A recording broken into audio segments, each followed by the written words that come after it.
Hello and welcome to the Wrestling Answers podcast. I'm your host, as always, Yamo Jeff 53.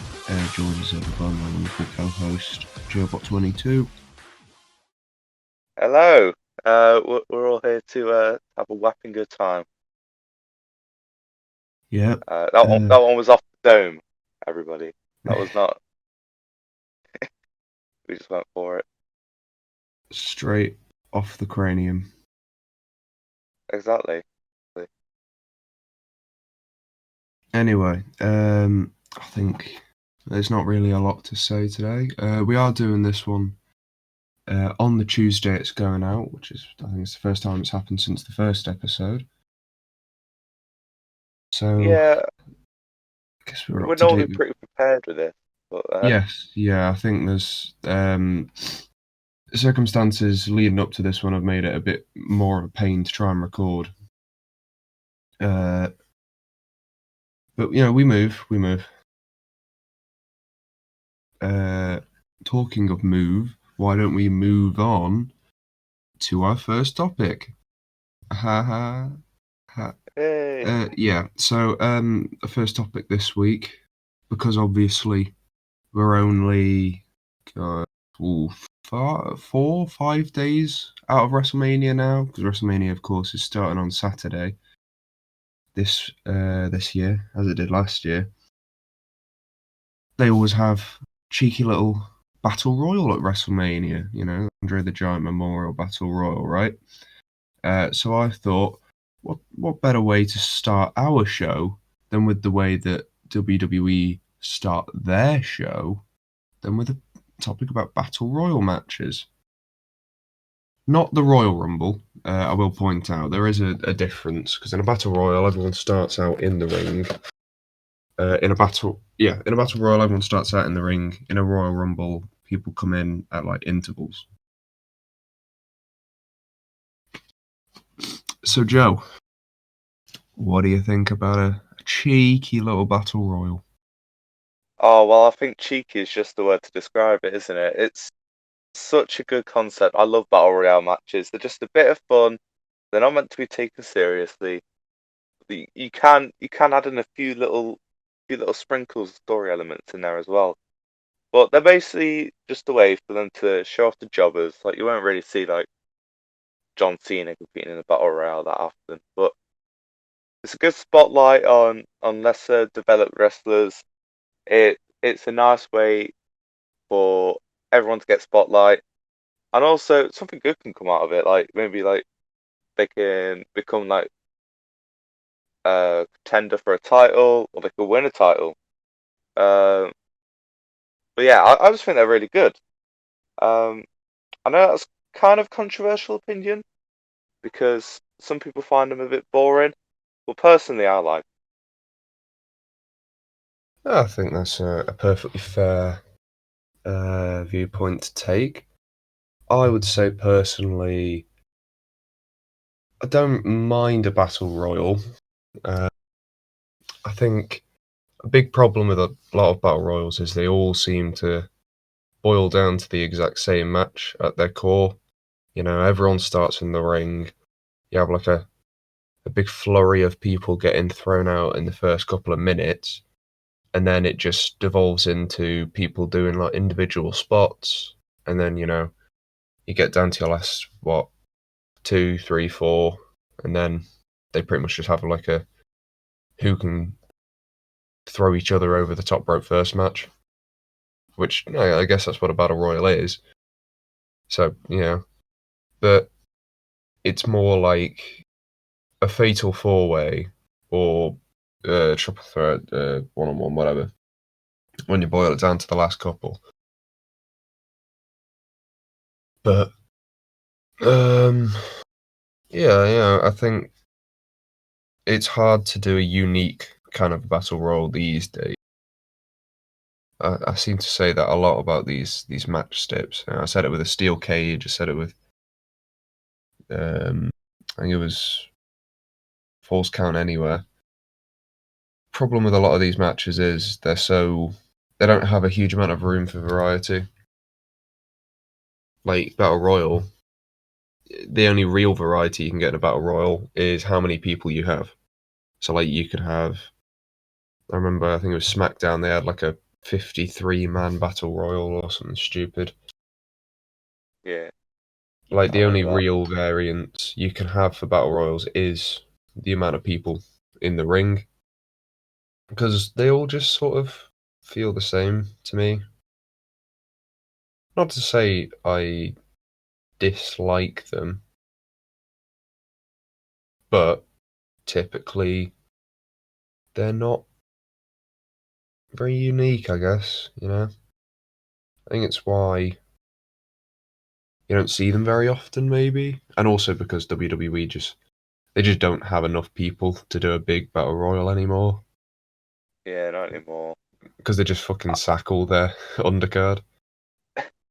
I feel like that's where WWE go well though. They don't do them that often, so every I was time you gonna see one, it's say, fresh. yeah. Yeah, I But guess, yeah. and that's why they're so interesting, really. Hmm. Well, it's like, I feel And like a you battle never see the royal. same winner of a battle royale either. Yeah, no, that is true, yeah. I think the only thing with a battle royal for me is you need to put some stakes on it. Like, the Andre the Giant Memorial Battle Royal, there's not really any real stake to that match. Like, what, they get a trophy, and that's it. They don't get like a title shot. They don't, you know, there's no real stakes there to make me actually interested in who wins it. I think a battle royal, it needs to have something, if you know what I mean. Yeah, I mean the Andre the Giant Memorial Battle Royals don't like. I get excited for them because they're just like, oh, so this is clearly who WWE's. So it's like, yeah, they're big right now. They're gonna try and put them over. Well, not for when the Big Show won it, but in other scenarios, it's like, yeah, they're gonna like when Baron Corbin won it. You're just like, okay, they're putting him over. Brilliant. But yeah, they're normally done with like a first contender sort of scenario, which I like. Then you never see a jobber win like a contender Yeah. um, Yeah, I was gonna say position. like if they did like Kind of annoying. instead of doing a battle royal, they did something like I don't know, like a gauntlet match. You know, there's no chance that a jobber would win that, but then in a battle royal, you know, maybe there's more chance because they're not having to try and pin somebody. They just need to try and get them out of the ring. Yeah, I mean, I'm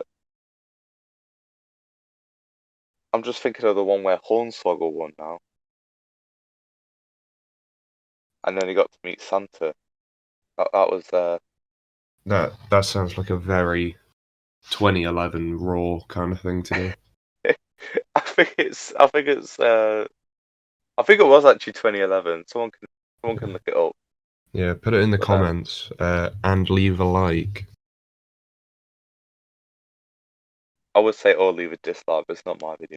So, Yeah, yeah. don't leave a dislike, If you leave a dislike, I will come to your house and I will throw you out your top floor's window, and that is a and then promise. he'll be the number one contender.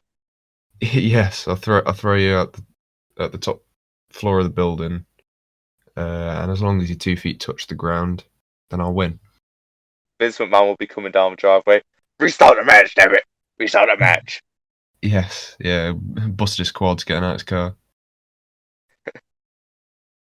But Oh, yeah, I think we've covered Battle Royal there. we got to the part where we're messing about joking, so I Yeah, think we covered it yeah. enough. Yeah, That's when you know we've actually covered it. that's the Um, indicator. yeah, yeah, yeah. Like I say, I don't mind a Battle Royal. Just it's hard to do them very uniquely these days, and I'd rather there be a stake to it rather than just oh, I get this big trophy. Oh, yeah, fuck off. Right. Anyway, should we? Yes, we'll move on to topic number 2 for today. And I got this one from watching an old I can't remember what it was. It might have been SummerSlam. Or oh no, it was the Royal Rumble, 1991. I was watching. Can't remember why, but the main event, other than the Royal Rumble match, obviously, was Sergeant Slaughter versus the Ultimate Warrior for the WWF Championship. And that made me think, who else had a Patriot gimmick? And so I thought, oh, actually, that's a good topic for the podcast. Let's do Patriot gimmicks. So obviously, you got your obvious one in Sergeant Slaughter, and I guess Kurt Angle counts. He's Yeah. the Olympic hero for America or whatever. But then you've got ones like the Truth Commission. I guess they were sort of patriots for South Africa. I'm thinking of like Jack Swagger. Yeah, Uh, yeah, Jack Swagger, obviously. I guess you could say John Cena as well. It's like pretty yeah. much what we're saying about like a patriot gimmick. What we mean by that is somebody who a big part of their gimmick is the country they're from. So, John Cena is big, supporter of the U.S. Army, Navy, whatever, U.S. Armed Forces. Sergeant Slaughter as well, like his gimmick was he was a US Army drill sergeant or something. And then Kurt Angle, it's more like a loose one, but he always comes out in the red, white, and blue. Well, not always, but usually came out in the red, white, and blue. And then the Truth Commission is probably the least patriotic, I guess, but I think the idea of the Truth Commission was that they were South African. I say patriots in quotation marks because the Truth Commission I don't really know a huge amount about. I just remember their gimmick revolved around South Africa, so I sort of just labelled them as South African patriots. I could be completely wrong on that. But yeah, what do you think about like that kind of a gimmick? Like a big part of their gimmick is their nationality. Oh, sometimes I don't like it, but there is certain times where I like it because sometimes I just think it's stupid. Like, really? Oh, I'm doing this for my country. Oh, great. And I just can't help but roll my eyes when I hear that because you're not you're not winning a WWE championship for your country, are you? Like, stop. It's like the whole when Rusev came down, like ripped down the flag, and there's that whole like feud with Big Yeah, Show they about made him out, it. they made him That out oh to be Russian, didn't they? When he's actually Bulgarian. yeah, I just thought it's just completely stupid. I hated that's one of the things that turned me off wrestling at that point because I just couldn't sit through that. But so yeah, Patriot gimmicks I don't really think they work. Well, for me anyway, because I don't really like them really. But I don't think there's been many Patriot gimmicks around the UK. But Yeah, well, I was gonna say like so I guess I can't typically, really relate to it. yeah, yeah. I feel like in the WWE, it always feels like there's at least one, but never really more than one. Like it felt like Cena was really the only like US. Well, I guess there's Jack Swagger as well, but like Cena felt like he was really the only one in the WWE for ages. And then Yeah, yeah, back in like the 80s, you had loads more. Like you had Lex Luger, obviously. Maybe that was more 90s, but it's the same idea. Hogan, Savage to an extent, and then Sergeant Slaughter as well. It feels like WWE always seem to have one of these characters, but not nearly as much as back in the 80s. And even in like the Attitude Era, they still had a couple.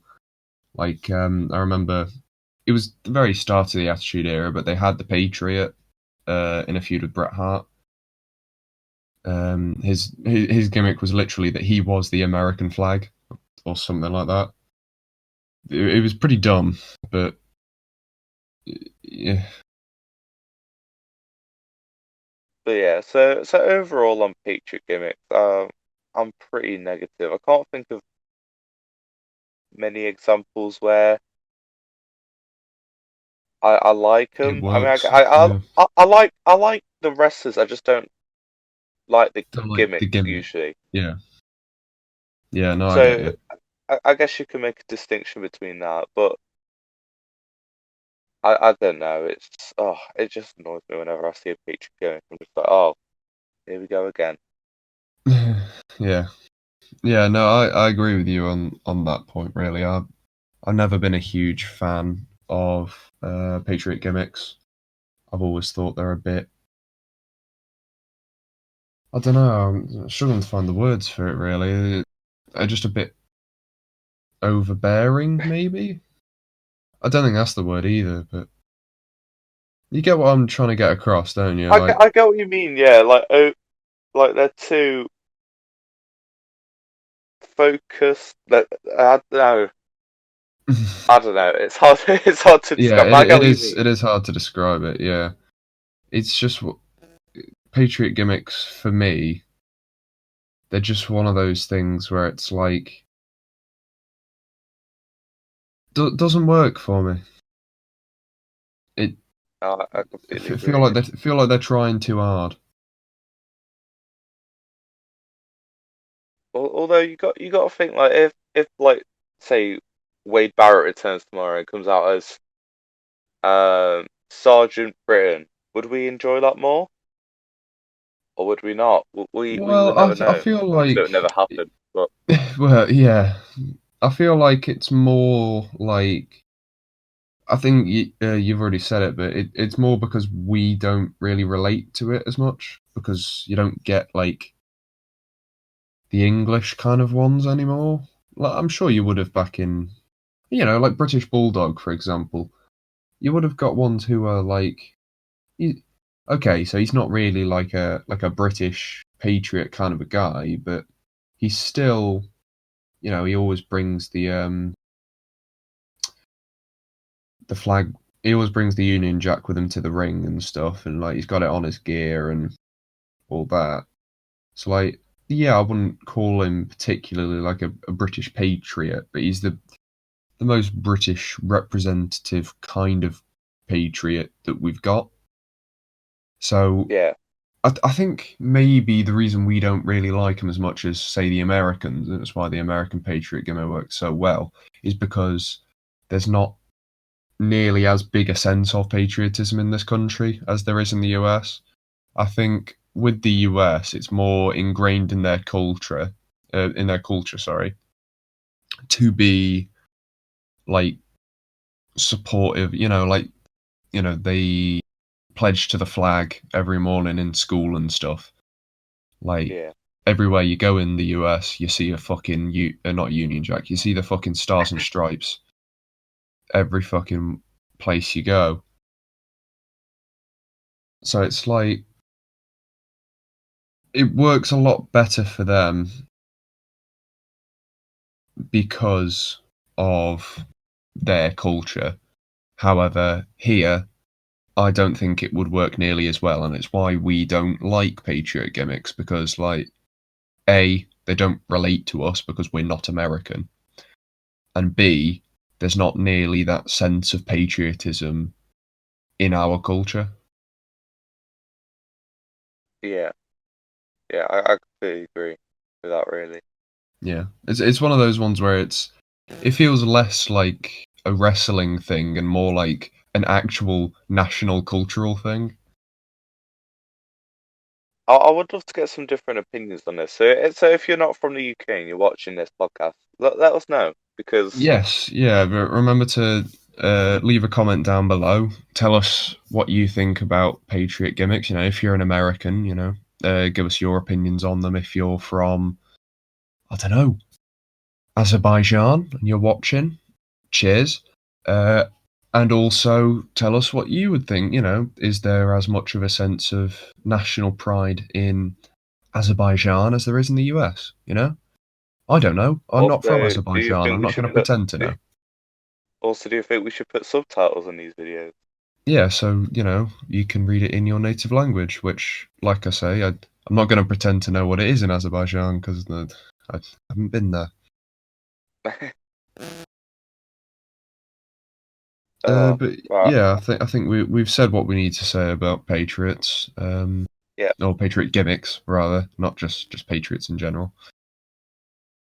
And we'll move on to topic numero tres, which is funny because it's talking about like third tier shows.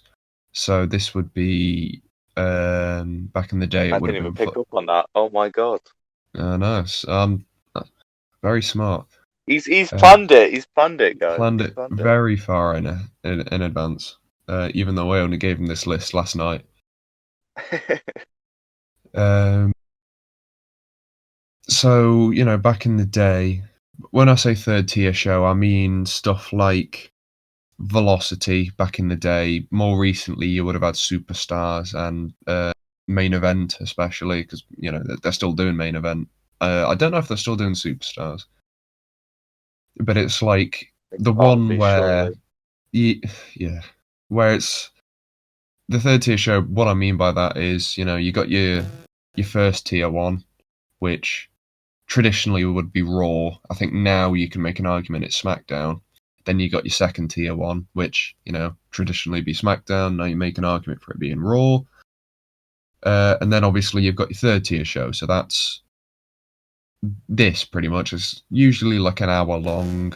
It's got a couple of matches, pretty much always with jobbers. Like it's the C show. It's the one that nobody really watches, and half the time they tape it when they're doing the actual shows because God knows nobody's going to go to a taping specifically for Main Event, are they? So Yeah, I mean that's what they did when I went. I yeah, bring it up all the time in this podcast, but when I went to watch Raw, they did a taping of Superstars beforehand, and yeah, you had your like your Brodus Clays, your Natalias, your yeah. Like I classic think 2012 jobbers. yeah, yeah. Well, I mean, Natalia, don't know what she's doing now. She probably still is a jobber. She's been in the company for God knows how many years, and she's only ever had 2 women's title reigns. I don't know what Natalia's doing. You don't see her. No, you don't. It's just disappeared off the face of the earth. But anyway, what was I? I was going to say something just. That's what it was. Yeah, so I think the main idea of this third tier show is to get talent who aren't appearing on the proper shows, is to give them some airtime, right? Give them a couple matches. Yeah, yeah, You know, the guys you would see on Main Event, it would have been like when they were still with the company, it would have been guys like Heath Slater, EC3, who obviously we've covered on the show before. Uh, you know, a lot of 205 Live guys seem to wrestle on Main Event now. And I don't know, I think the idea of it is all right. It gives them, a space to wrestle on the main. It's not the main show, but it's like the main roster, right? They're wrestling on the main roster. They're getting matches under their belt. Yeah, nobody's really watching them, but ultimately they're still appearing on the main roster, so they're still theoretically reaching everyone's eyes. It's just nobody watches Main Event. Like I don't even think the wrestling newsletter kind of ones actually watch Main Event because I've watched in my entire lifetime probably 2 episodes of Main Event and about 60% of it felt like advert breaks. Like it's just not worth watching. Yeah, I mean, a lot of third tier shows are like that. It's just like, well, they normally just have them for like they normally have them for like free in the UK, which really shows something. You don't get any American things for free Yeah, I was over gonna here. say like we have to Uh, pay like for well, I think it's BT Sports now. It used to be on Sky Sports, but you have to pay for a BT Sports subscription just to watch um, SmackDown and Raw. When you know in the US you can watch both of them for free. So yeah, it's sick. But I do like the third tier shows. Uh, I don't really watch them anymore, but when I was younger, I used to. Yeah, all my favorites were on there. I was a kid. I loved the Jobbers. I don't want to see Big Scary Kane every week. I want to see your Zack Ryders, your Brodus yeah, Clays. you But want to see Zack Ryder jobbing out to Santina Morella. Hooray! exactly, they are targeted more towards a younger audience. I would say anyway. But Yeah, I guess like you could make an argument that yeah, you can make an argument that it's more for the hardcore wrestling fans as well. In true. like they're getting to see the underrepresented and underappreciated guys and girls actually having matches.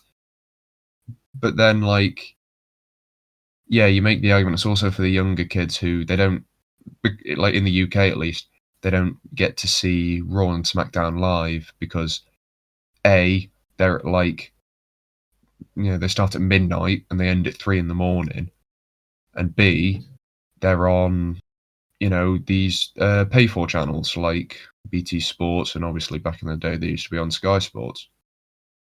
So main event being on free television, I guess it's the best way for them to watch and consume WWE content, especially because at least the last time I watched, half of it's matches and the other half is like recaps of what happened on Raw and SmackDown in the last week. So if they do miss Raw and SmackDown because obviously they don't have BT Sport or whatever, then they can just watch main event because they'll get more or less all of the information that they need from just watching that. Yeah, I mean, I always remember they would have like they have the little promos and stuff. But apart from that, I think they're pretty good. I think that there's always going to be a place for third tier matches, even if there's not Yeah, there's not people really an watching them as audience much. for them, but there is still a place for it in case you know I give the example you have to pay for Raw and SmackDown. It's at an awkward time. You know, people who can't watch them or like they don't watch like the YouTube clips and they want to see it in more like I guess, more like a full form. I wouldn't call main event a good way to watch Raw and SmackDown, but it works. Ultimately, they go over the most important storylines. So Yeah, personally, I wouldn't really go out of my way to watch main event. Um, I don't think I ever have. I think the only time I've actually watched it was when it was on and I was bored. So I just said, yeah, fuck it, why not?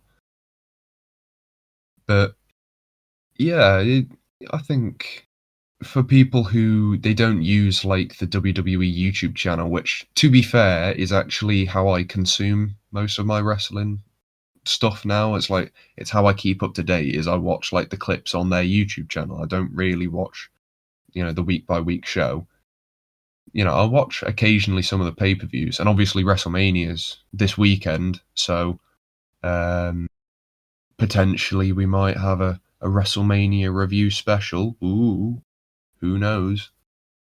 But yeah, I think main event, as I've said, it's a good way to try and keep up somewhat with what's going on the week by week shows without having to, pay for your BT Sport or having to stay up till, 11, 12 in the morning, or 11 at night, 12 in the morning, sorry. Yeah, it's just one of those things. It feels like it's becoming less and less important because of the WWE YouTube channel. But I also feel like, as small as the audience is, it's still going to be important to that audience because some people use it to catch up on what they've missed. And being on free television can also still get you into the wrestling. Because TNA, I've talked about TNA before. I think I've probably said this before as well. But the reason I got into TNA was through their secondary show, which was Explosion, which most of Explosion was literally clips of what had happened on the shows over the weekend and stuff. It was like clips of old matches from pay-per-views as well. And then you had some newer matches and stuff. So the reason I got into TNA was literally because I was watching their equivalent of Main Event.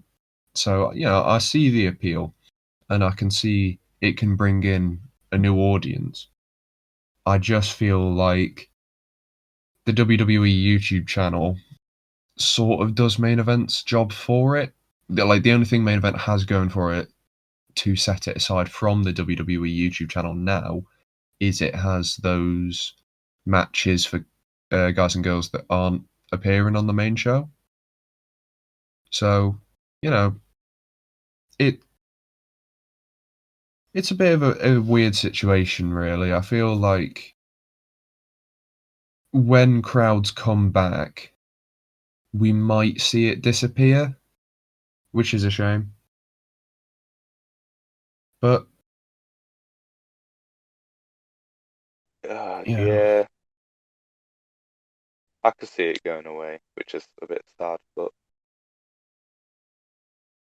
I mean, it's whatever.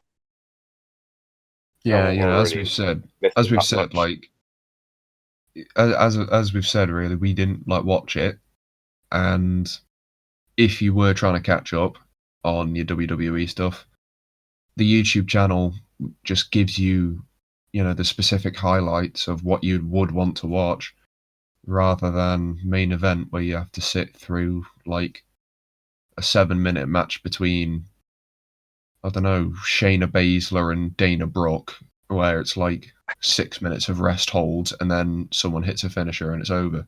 Like, you know what I mean? You always see roll-ups in there as well. Yeah, yeah. We know how Joe feels about like roll up finishes. Ooh, don't get me started. But no. Yeah, I think that's all we can really say about third tier shows.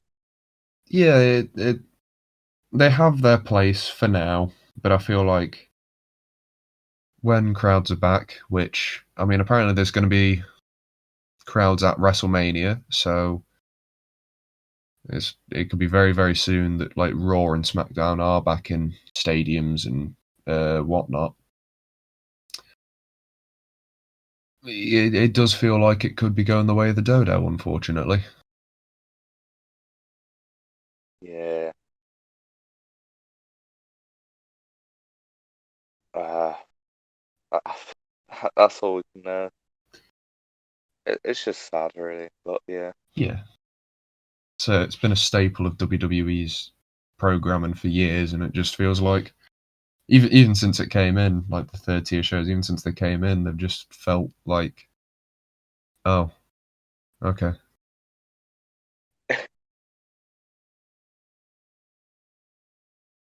Oh, But going from right. that, going Oh, from sorry. that, we have topic 4: submission finisher moves. So that literally just finisher moves that are submissions. And I don't know why I would have to explain that anymore. I don't know why I thought I would. Um, yeah, what do you think about 'em? Oh, I love a good submission finisher. You got your walls of Jericho, you got your figure four leg locks, you got your yes lock or your no lock, whatever Daniel Bryan's gimmick is at the time. They're just brilliant, aren't they? There's such a it's such a tension building way to finish a match, isn't it? Because you're just like, will they reach the rope? Will they get out? Will someone interfere? They're so brilliant, and it's better than just I suplex you 1, 2, 3 done. And they're just really technical. I just love a good submission finisher. Um, Yeah, I get that. I think another thing with submission finishes is it gives the wrestler something to work towards in the match. So, like, someone like Bret Hart, for example, with a sharpshooter, that's like the legs and the back.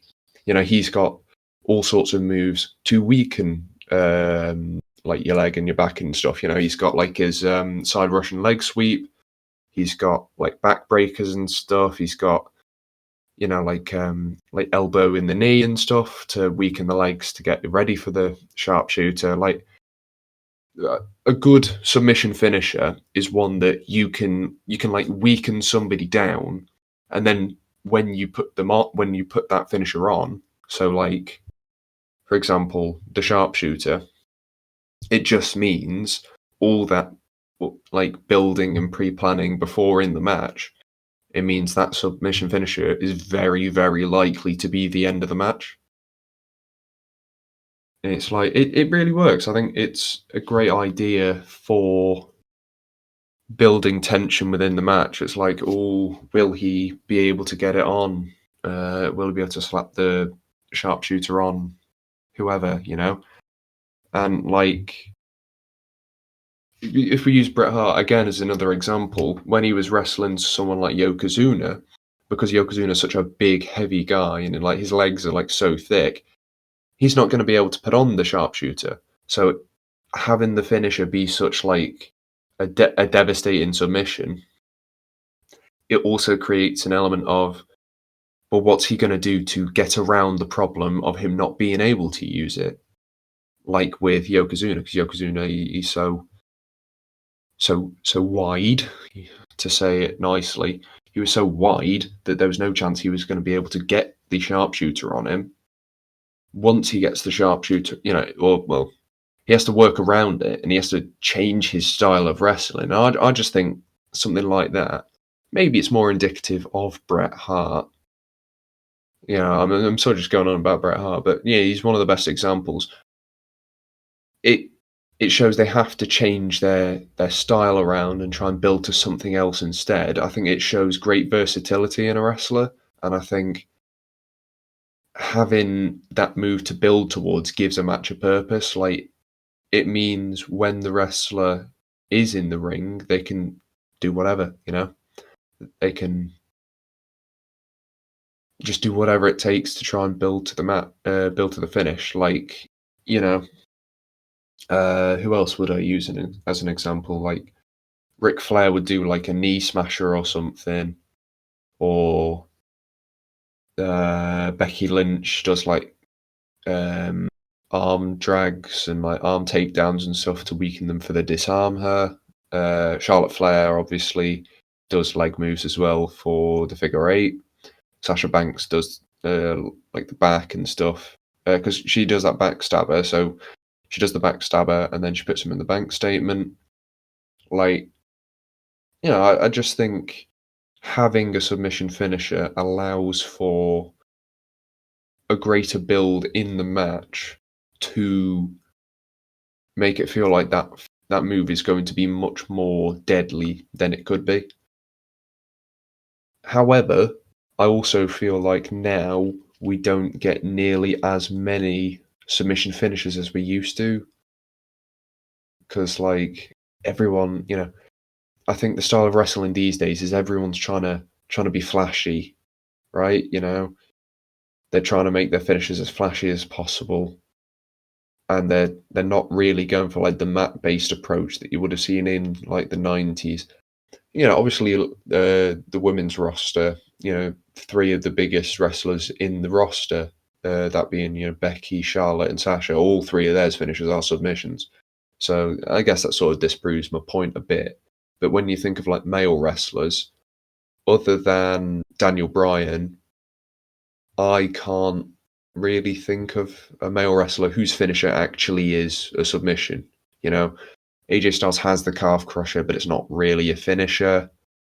Cena's got the STF, but nowadays I wouldn't call that his finisher because he barely ever uses it when he does wrestle at all, for that matter. I think the move away from the use of submission finishers, I think, it's a bit of a shame, really. A lot of the submission finishers are just holdovers from like the 2010s and stuff. Because I can't think of like a single guy who debuted in the last couple of years whose finisher actually is a submission. Use Ricochet for an example. I don't think I've ever seen him put someone in a fucking armbar in my life. All he does is he fucking 360 no scopes people in the center of the ring. Like, of course, I had to bring it back to Ricochet because we have to meet we have to meet the quota. So, to go off but the like checklist. I was going to say, like, he's actually a good example for this because he is the prime suspect in terms of make the wrestling flashy, not make it make sense. Yeah. He is what I hate in wrestling and in people. But we've already talked about the second part of that many times at this point. I just think the move away from submissions where like they've got a purpose in the match to build towards the submission to just let's just see how cool I can be in the ring. I think it's actually hurting the business a bit. Well, I say it's hurting the business a bit. It's not hurting the business. The business is hurting itself by being just shit across the board. Like,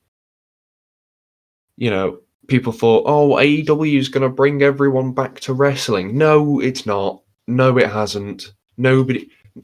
The only people who are watching AEW are the people that were already watching WWE. Nobody has gone, oh, AEW, that looks cool. Maybe I'll get back into wrestling. I haven't seen a single fucking person get back into wrestling because they saw the Young Bucks do about 17 super kicks in the space of 2 minutes. No, I agree. Yeah. Yeah, I think you mentioned some good points there. I like the point about how from like a match building aspect. Uh, I guess you can also do that in terms of like story building as well. Like a week before, you can be like, oh, they attacked him with a chair, and now the submission's going to be Yeah. easier.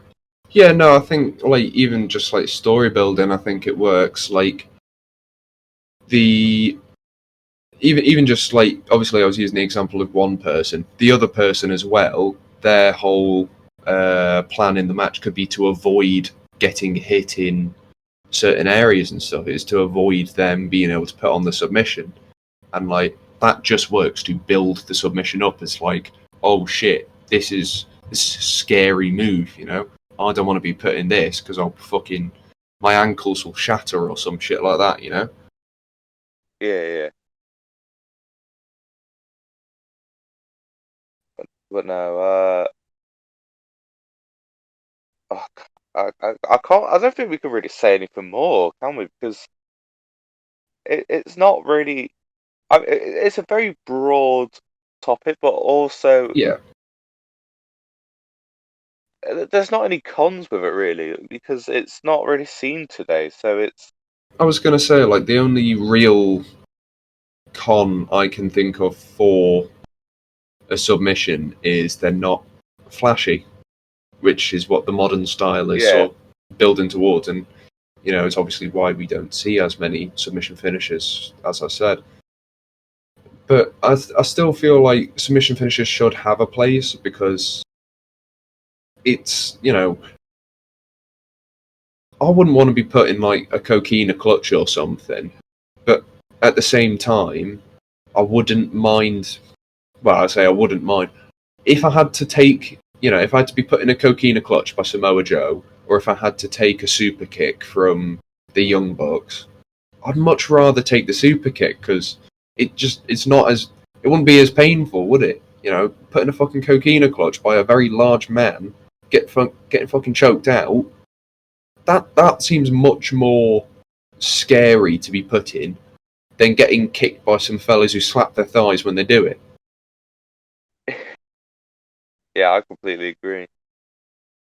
Uh, But wrestling these days, it's not about what would actually hurt anymore. It's just about who can one up the other person the most, I guess. and I who think can look good doing it? exactly. Ricochet, Ah, dickhead. Put your fucking mask on. Anyway, but, talking yeah. of flashy wrestling, we move on to point number 5. The Meltzer review scale. Whoa! Oh my god! See, get it because Meltzer really likes that style of wrestling, and it's why all the wrestlers pander to that style of wrestling. When there's a quite a large portion of fans, like myself, that are more like, I want this match to make sense and to tell a story rather than flips. So I Yeah, think you've already got my opinion on it. I don't know much about the Meltzer scale. Like, isn't it just like infinite, really? But like, I can't really understand it because I'm an idiot. But from what I know, it's like I mean, it literally is just a scale. But Yeah, what it is it's just a review scale that Dave Meltzer uses, and for those of you watching who don't know, and maybe even for Joe, if I'm sure you I do don't know know who Dave much. Meltzer is. Yeah, you don't know much. Dave Meltzer Yeah, yeah. is probably, I could be wrong on this, but he's one of, if not the most respected wrestling journalists of all time. He is, even if people don't agree with his opinions, he is a superb wrestling historian. Like, he knows his stuff, right? He Yeah. people may not see eye to eye with him on his opinions on matches. Like myself, I feel like there's a lot of matches that I've seen that I would say are 5 stars, but then he goes, "Oh yeah, that's only 4.25." But then some of his, the matches that have broken his rating scale, even some of them, I watch them and I'm like, "This isn't." I wouldn't even say this is 5 stars. But obviously, it's a difference in opinion.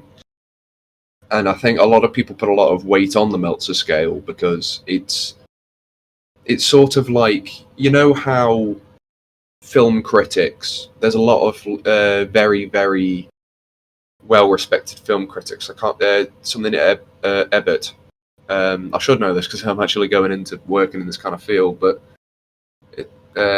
Ebert's like film reviews, he's one of the most respected film reviews in the world, and like people use his reviews as gospel almost for whether a film is actually good or not. It's sort of the same in the wrestling business with Meltzer. Meltzer is sort of like, to most people, he is he is the be all end all of, like, if a match is good, he will say it's good. If a match is bad, he will say it's bad. And like, if he's saying a match is only 3.5 stars, then that match is pretty good, but it's nothing groundbreaking, right? Yeah.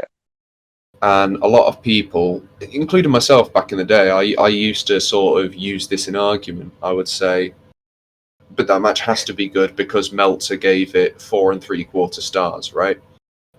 That's how I used to look at wrestling. Now, it's a long time since I used to look at it like that. But now, I'm just like, well, hang on, I'll wait till I've seen it and then I'll give you an opinion.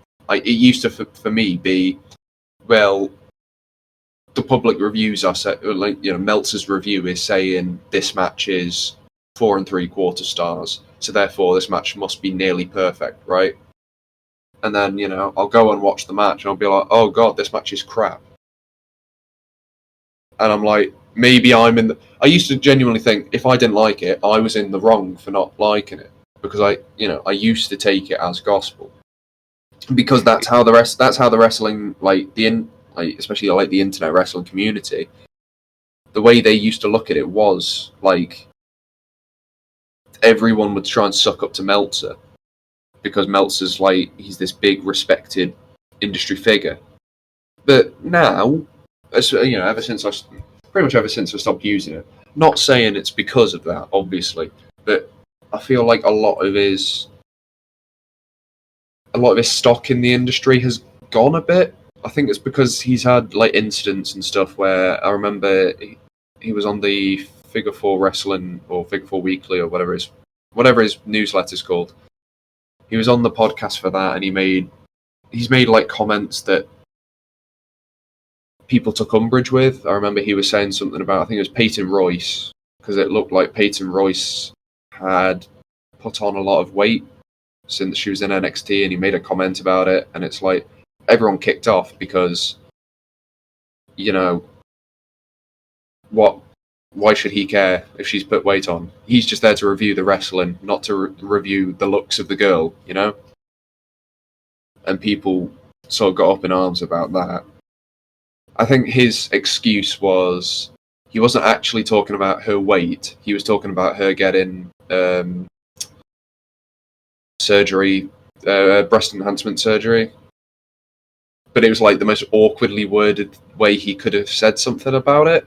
It's like, oh, she's looking a bit heavier.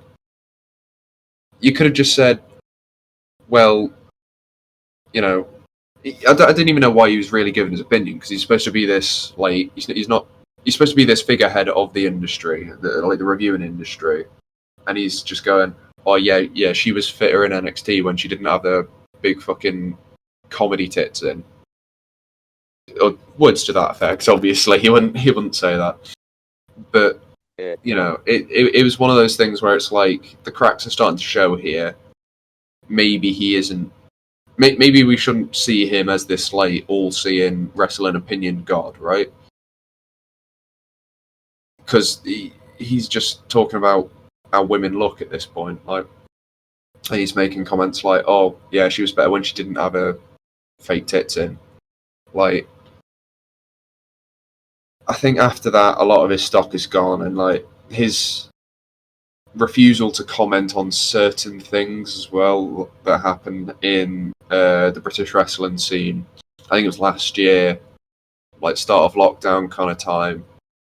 There was lots and lots and lots of accusations around British wrestlers going around about British wrestlers. Sorry, a lot of accusations were being flung about, and he didn't report on any of it because he's friends with a lot of the guys in the British wrestling scene, which he's supposed to be, as I've said, you know, this bastion of the wrestling review industry.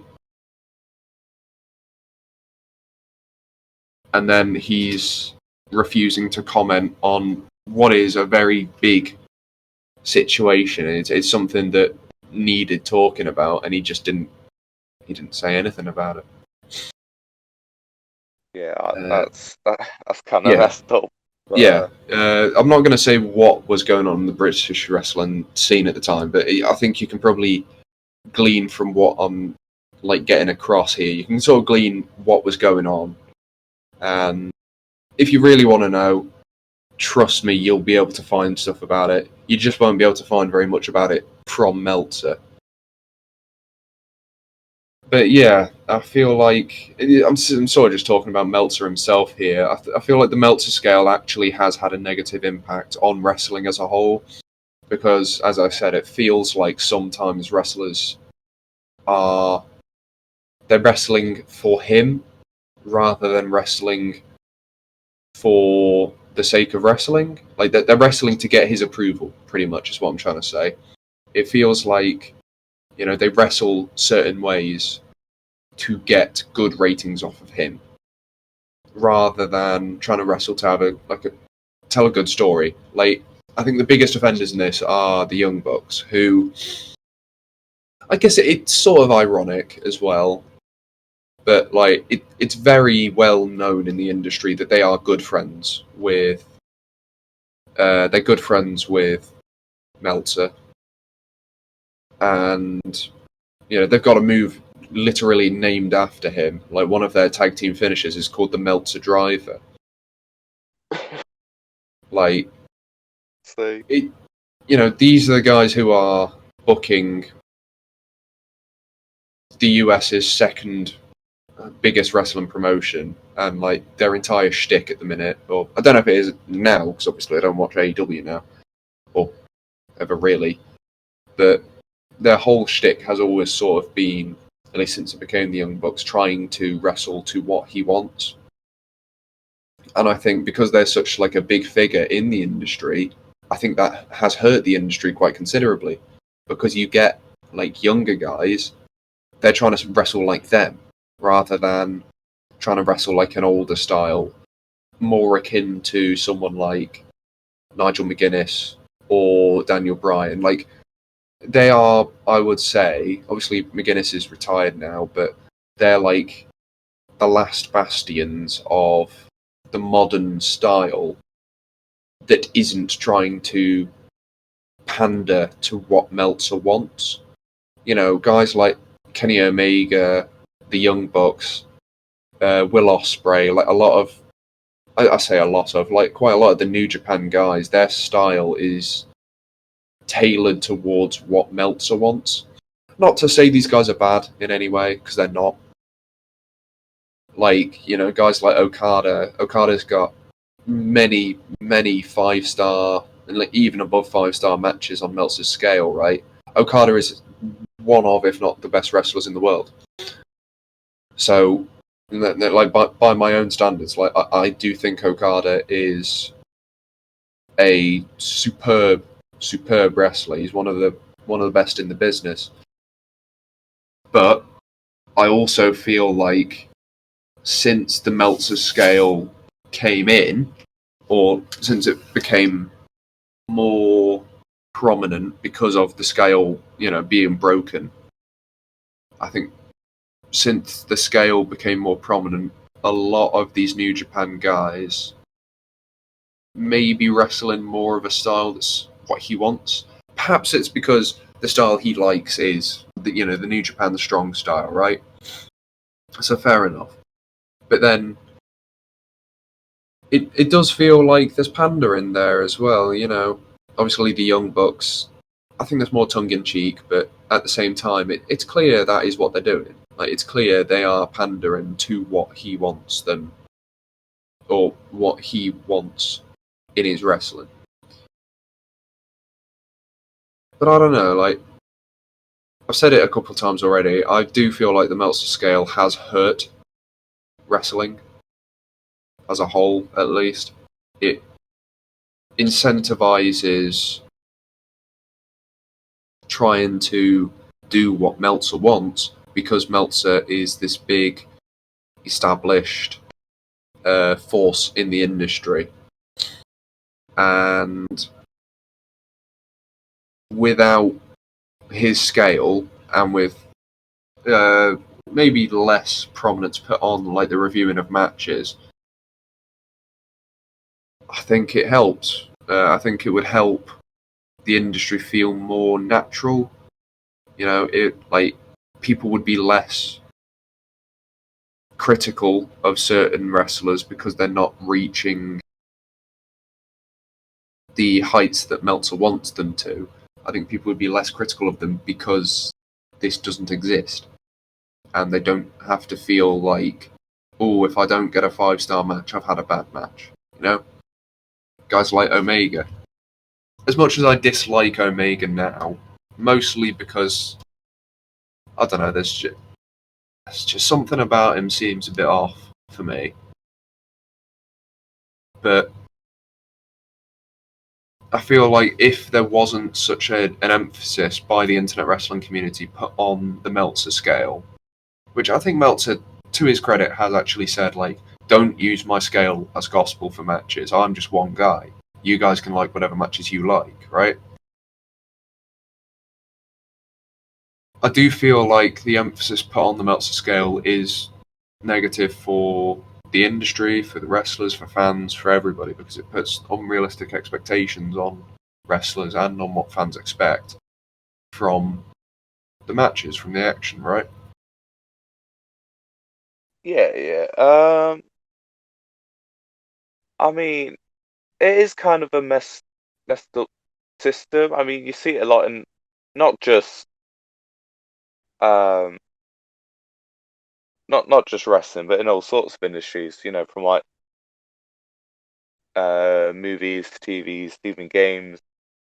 Um, but we all know there's no good game reviewers out there.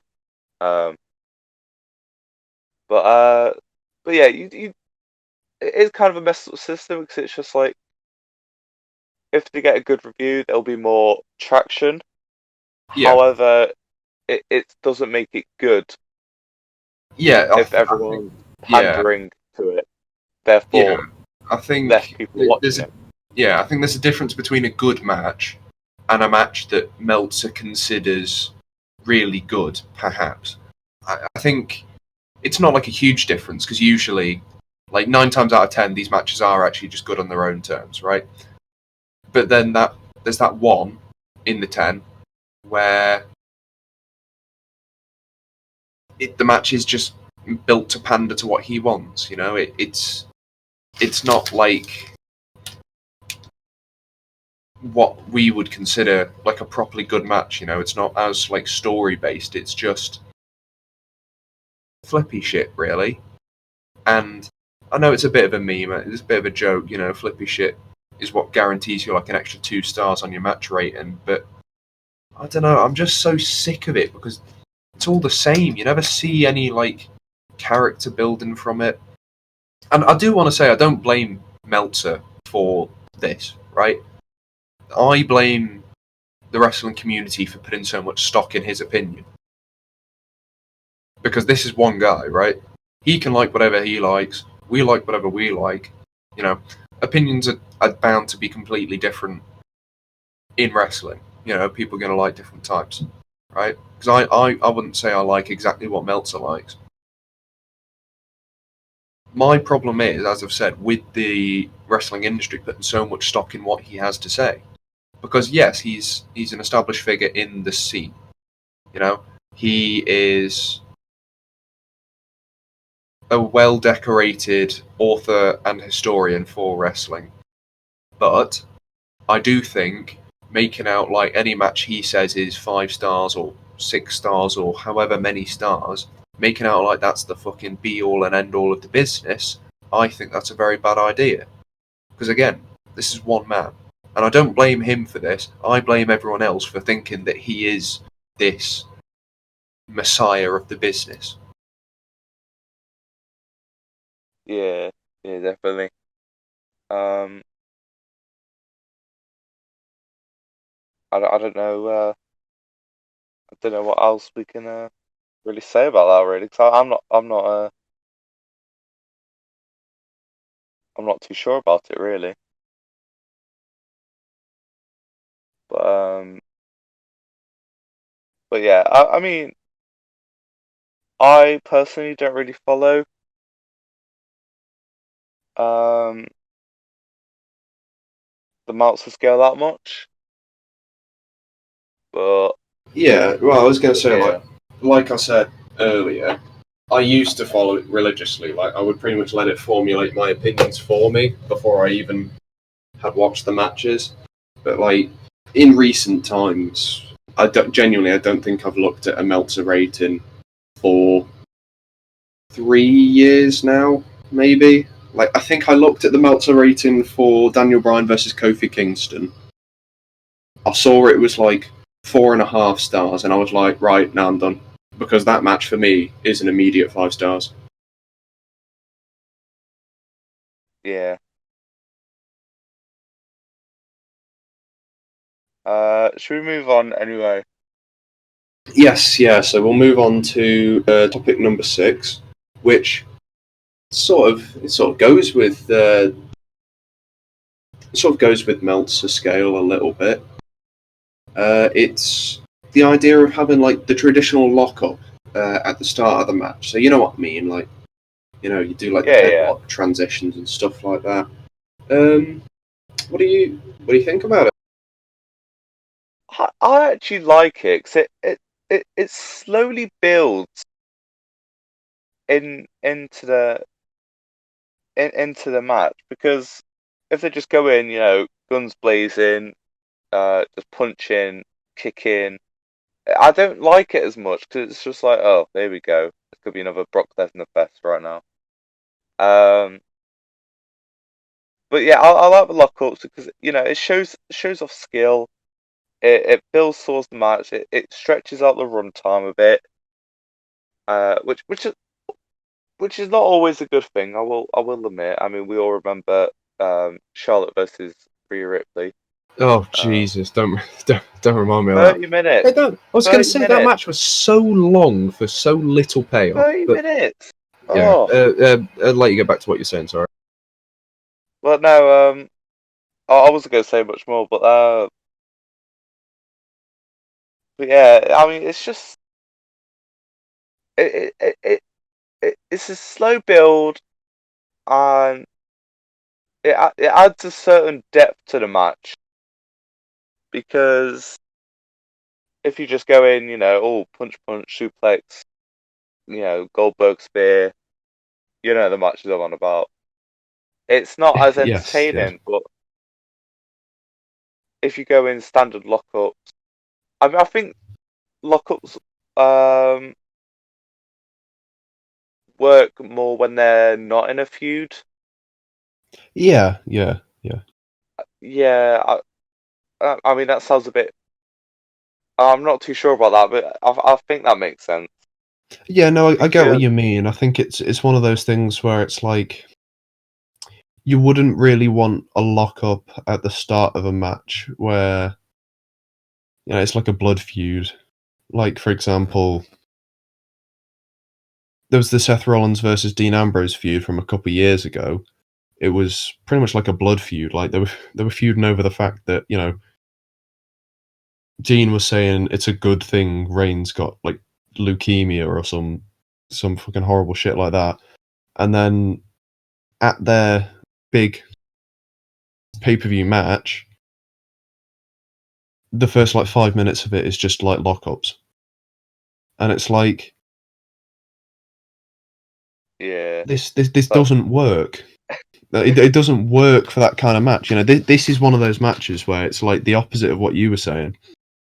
It's where you want to see like the kicking and punching kind of a start because these guys are supposed to be like they're supposed to hate each other, right?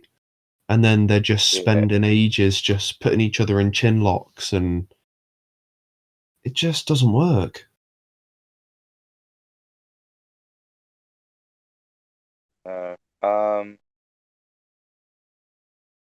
I I would say that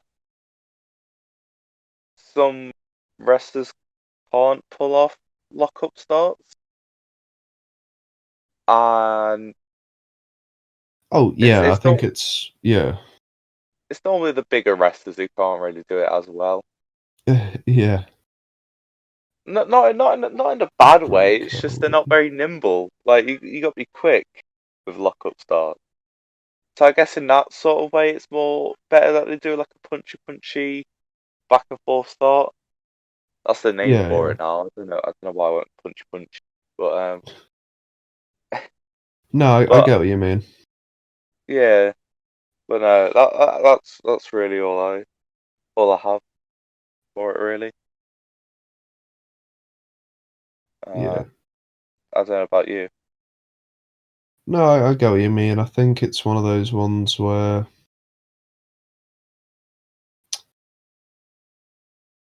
I don't know. Yeah, Trying to really think. I don't really mind a lockup. I think, as you said, it's good for showing like a bit of wrestling skill, bit of wrestling nous. But I think it's very much scenario dependent. I think most matches you could probably get away with a lock-up, but then, you have your big blow-off pay-per-view match. You're not doing. You can't be doing a lock-up. Like, this is a blood feud, and you're spending the first quarter of your match just fucking trading like arm locks and chin locks, and nah, doesn't work. Can't get on board with it. And Meltzer doesn't like him anyway, so therefore I'm not allowed to like him either. Absolutely. Yeah, It all ties together, folks. It all it ties together. does. It really does. We do our best here. Yeah. Unfortunately, though, we don't actually have a very good transition into our final segment for the week because Just do a Scottish accent. yeah. Just do Hello, it out of nowhere. I am Scotty. It'll I work. am. Get out my gaff, you green cunt.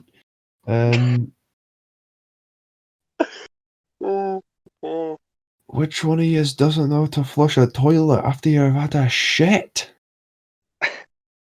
There's We fucking love one of yous. all our Scottish viewers. Yes, all however many of you there 0 of are. them. Yeah, we do like Scottish people somewhat. Maybe depends. Really, it depends who you are. There you go. We'll say that. I'm gonna let you take this one out. Yeah. So, for our final segment, and yes, we're only doing 7 this week because I think I've come to the conclusion doing 8 generally leads to the podcast being very long. It worked for the first week, and that's about it. So we'll just cut it down to 7 for this week, and then obviously next week might be a WrestleMania review. Who knows? Ooh. Oh. Ooh. Yeah. We're doing Drew McIntyre, as you probably tell, because he's like the only Scottish person the WWE's ever hired. But We covered that. there's Nikki Oh no, Cross as well. we did Welsh people, didn't we? The other week. Probably. I can't remember, to be honest. And next week we're doing Northern Ireland. Everyone. We're making our way through the entire UK. We're gonna do a wrestler from every country in Europe. Next week we're going to the Faroe Islands. Yeah. So, Drew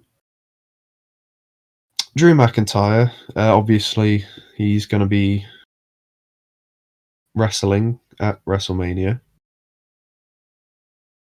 This is the kind of insight you come to the podcast for. He's gonna be wrestling, everyone. He will be wrestling.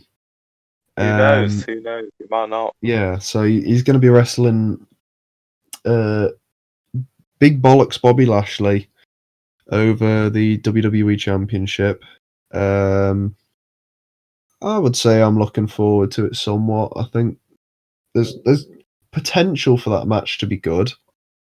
It just depends on how much time they actually give them, and And how also many whether losses they they do. let Bobby Lashley go over, because I don't really want McIntyre to win for once.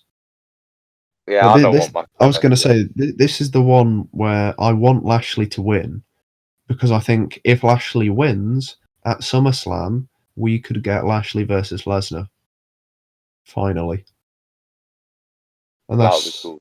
yes. But yeah, Drew McIntyre. When did he make his debut? Like 2000. It was 2007, 10? wasn't it? It was. 7? It might. God, I don't know. It was a very long time ago. But I remember he Trying to came think who out popped in my as head. I think I'm wrong there. he was the chosen one, wasn't he? He's he was the Choban one. Yeah, he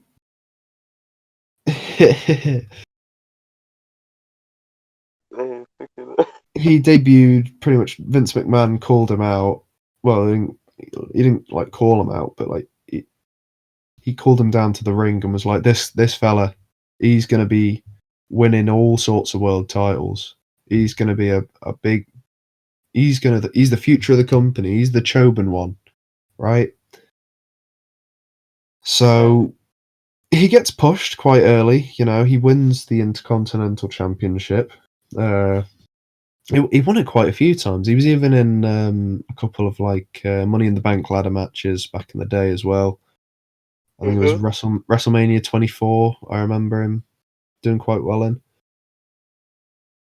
And then after he dropped his Intercontinental title for like I don't know how many times he's won it off the top of my head to be honest, but I think it was like the third or fourth time or something like that. He just sort of disappeared. Like he didn't go anywhere, but he just wasn't appearing on television much anymore. Sort of like everyone we've covered so far, he just had a period where just disappeared into the mid card in 2012, which reminds me of another person we covered on the very first episode, that being Zack Ryder, because he also disappeared into the mid card after winning the secondary title. I was But gonna say that rider, but yeah, but with Drew, woo. at least Drew did something in the mid card. You see, because while Zack Ryder fucked off to main event and then got red NXT, Drew, at the very least, actually was doing something. You know, part Yeah. of the three-man band with Heath Slater and Roydie Magoo, Jinder Mahal. They were pretty entertaining, to be honest. I wouldn't say they were like one of the best parts of WWE TV at the time because that's just lying. But they, Yeah. they But were entertaining, and I think they definitely held a place in the remember the industry. WLC match? Yes, yeah, the WLC match with Hornswoggle and El Dorito or whatever his name was. It was actually, Oh, from memory, it was actually a very good match. it's brilliant. It's probably the best match of either Hornswoggle or El Torito's career. Can I But just say we've both brought up Hornswoggle twice. Well, no, well we brought up yeah, Hornswoggle but I was going to twice on the say podcast. he has managed to weasel his way into this podcast several times now. We just love Uh, Hornswoggle. love is a strong word. Um, I think he's okay, but back to Drew McIntyre. Um,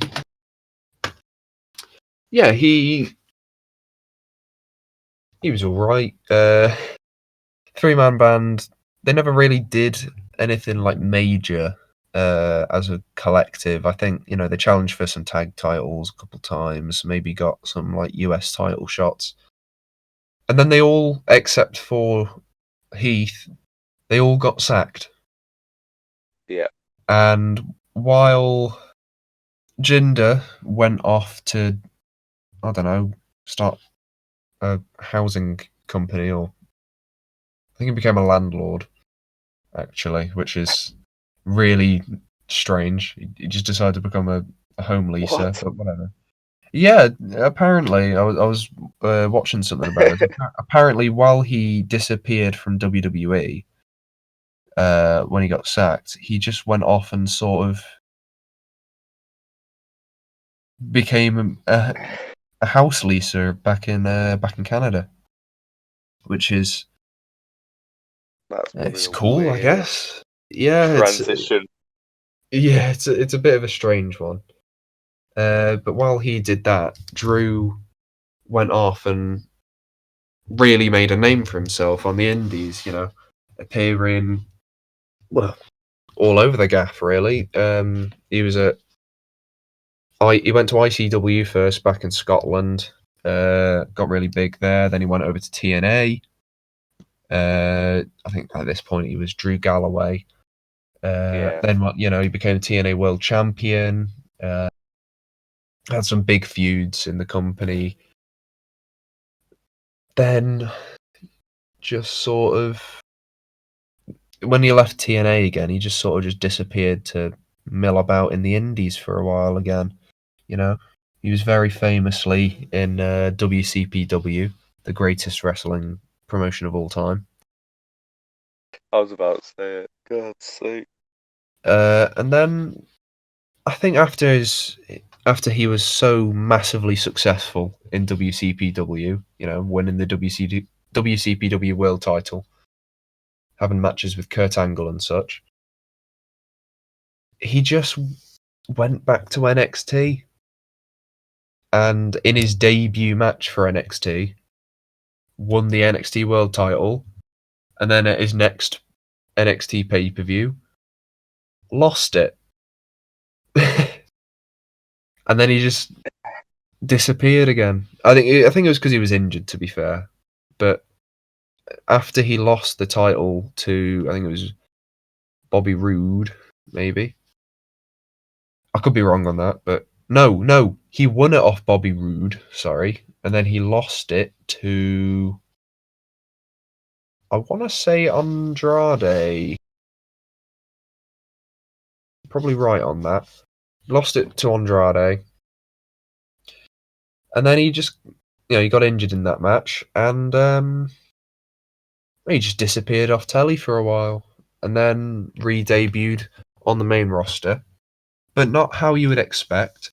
Rather than debuting as this, all-powerful like Scottish, the Scottish Psychopath was his nickname. Rather than debuting as this all-powerful force of nature, as many people expected him to, he had probably one of the weakest returns he possibly could have, as Dolph Ziggler's fucking helping hand, which was God. like Oh. the most anticlimactic return you could ever have. Like, if you were coming back to help, I don't know, someone who people actually give a shit about, then it might have gone all right. But then he just gets stuck in a tag team with Dolph Ziggler for like 6 months. And it's just like, wow. They really didn't have anything for you, did they? Then they split up. Drew did nothing for like a year. And then around Royal Rumble 2020 time, he starts getting a push again. And everyone's like, oh, well, he's winning the Rumble. And lo and behold, he won the Rumble. So everyone was like, right, well, it's his time now. Because, he's cutting good promos, he's having good matches. Then WrestleMania comes around. I think it was Lesnar he had the match against. We've already talked about the match, obviously. But at this time last year, it would have been really for for your podcast. Yeah. This was obviously we did like a 4-hour in total WrestleMania review. But yeah, he won the belt off Lesnar, which is probably the best thing that could have happened. And then he just sort of, I can't really remember what he did after that, to be honest. He had a feud with Braun Strowman, maybe. I think. Did no? No, Yeah. no, No. no. Did, Strowman was the Universal Champion. So who did he have a feud oh with? right. Yeah. Oh God, I Wow. can't remember. I know he went into a feud with Orton, I but don't. I'm pretty sure he had Don't have one a clue. before then. Oh, I don't know. Pretty much, he just went Was it? into a load of shit feuds nobody cared about, Yeah. and then It wasn't dropped the title the to best. Orton, won it back, and then he dropped it to Bobby Lashley on an episode of Raw. And he didn't get a rematch. Lashley defended it at Elimination Chamber, I think it was. And now he's actually getting his rematch at WrestleMania because the Royal Rumble winner obviously challenged for SmackDown's title rather than Raw's title. So, yeah, that's pretty much caught us up. It feels like we've gone through it very quickly, but it's because, There's not much. yeah, I was going to say, like, since he came back from WWE until, like, January last year, other than winning the NXT World title, or the NXT title, just normal, he hadn't done anything. Like, he came back, he won the tag belts with Dolph Ziggler, and that was it. Like, it just felt really anticlimactic, especially when he'd been built up as, oh, this guy's he's gonna be the big star, right? He's gonna be the future of the company, and then now, yeah, I guess he sort of is, He because sort of is that, I but think he's the there's closest still thing the not much company going has on. to a face. Yeah, I think he's the closest thing the company has to, like, the face of the company now. Yeah, But definitely. I don't know. He's just sort of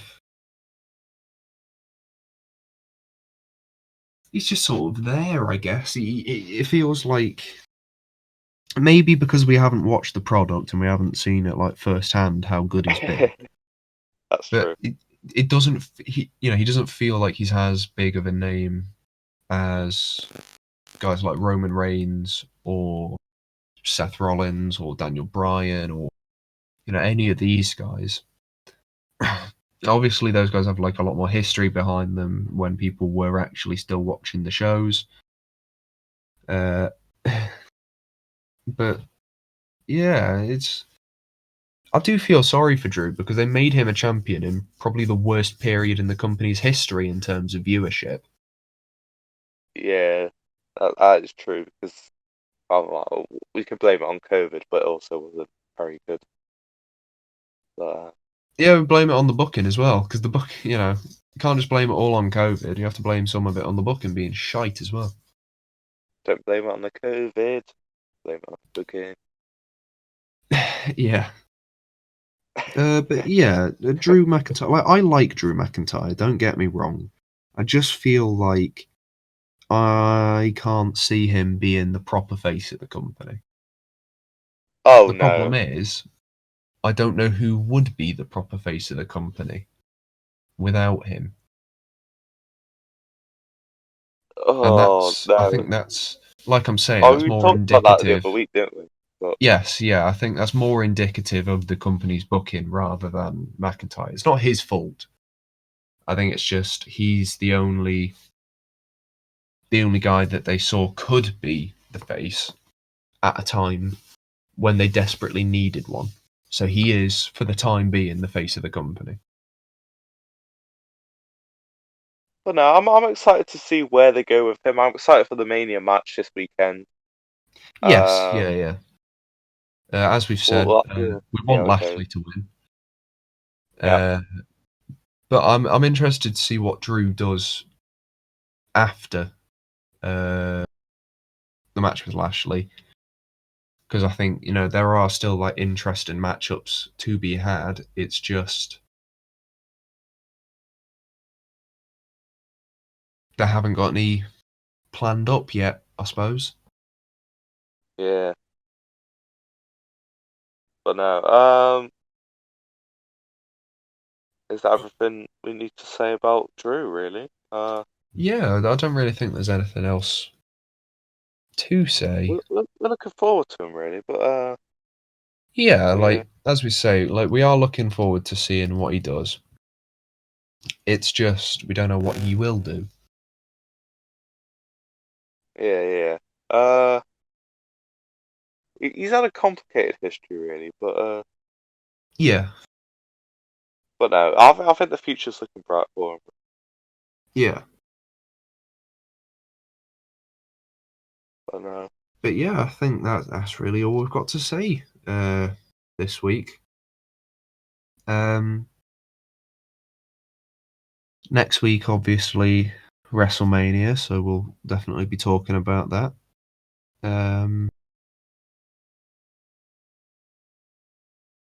Yeah. It feels like, That's it. yeah, there's not really like a huge amount to say.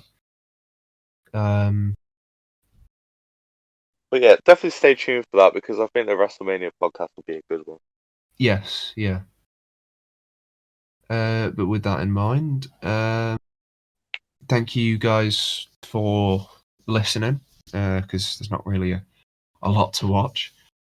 But yeah, we'll see you guys next week, hopefully, for our WrestleMania review, or just talking about it in general, or whatever we decide to do.